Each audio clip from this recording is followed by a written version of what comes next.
So YouTube has just introduced facial recognition and the management and storage of biometric data. I'm not joking.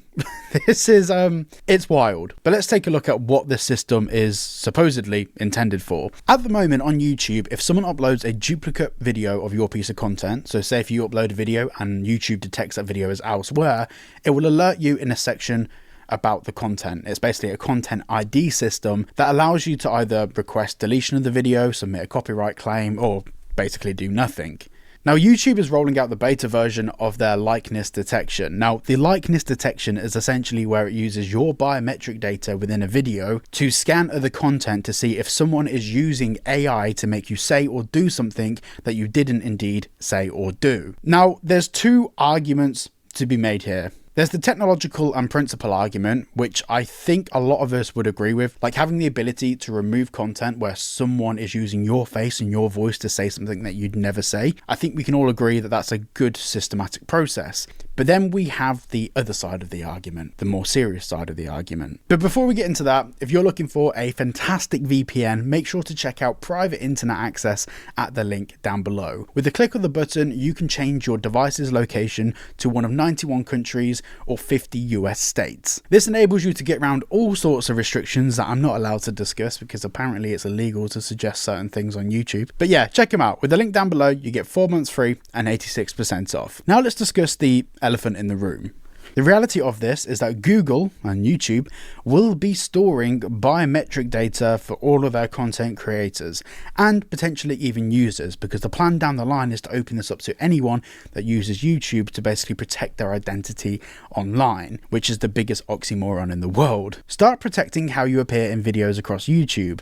Review content where your likeness may be altered or made with AI and decide what action to take. YouTube finds these for you by referencing appearances that you make on your channel and a video of your face that you provide. Then step 1 is to agree to YouTube using biometric tech to look for your likeness. Step 2 is take a photo of your ID and record a brief video of your face. This is used as a reference for your likeness, also used to verify your identity and keep it safe. Okay. Once you submit these, reviewing can take up to 5 days. Right, then we get to the setup page, which essentially is all of the things that they'll need from you and how they actually process and manage this data.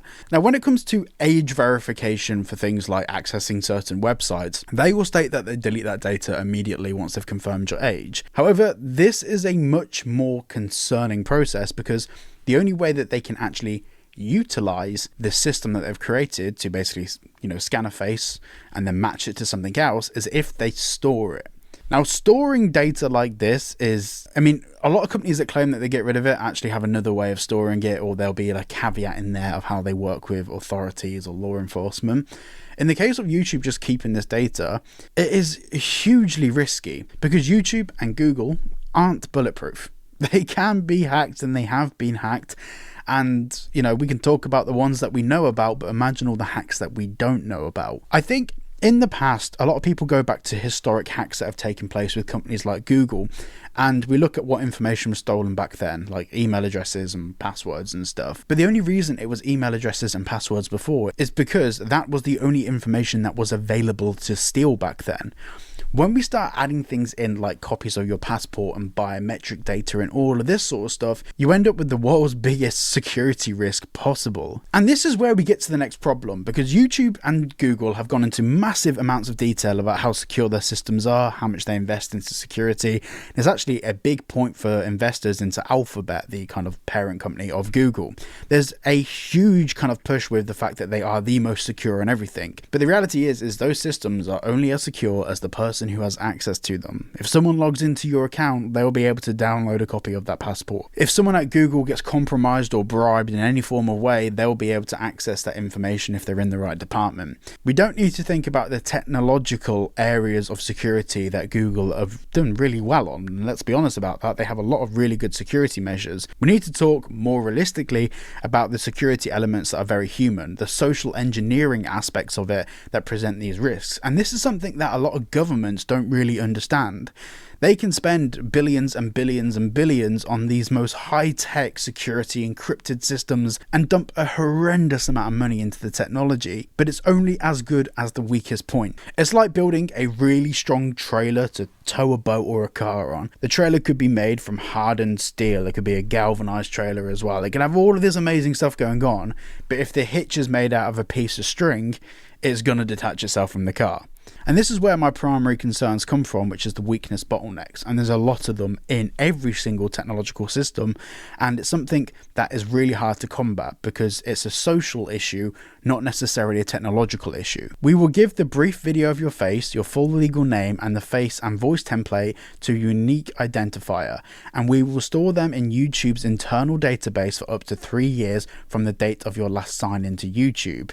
The data that you provide for the sign-up likeness detection tool and the templates that we create will be used only for identity verification purposes and the likeness detection purposes as described above, and will otherwise be treated in accordance with the Google privacy policy. And this is where we actually have to talk a little bit about the Google privacy policy. So Google will cooperate with law enforcement if requested. If a subpoena is received and Google think that they have to comply with it, and their legal team are pretty confident that they should comply with it, that becomes part of the data set that they must hand over to authorities. And that's the thing, many people that have previously committed crimes do not have biometric scans of them. It makes them a lot harder to identify, and the reality is people that are wrongly convicted of crimes or people that are accused of committing a crime may not have any government level biometric data stored by law enforcement.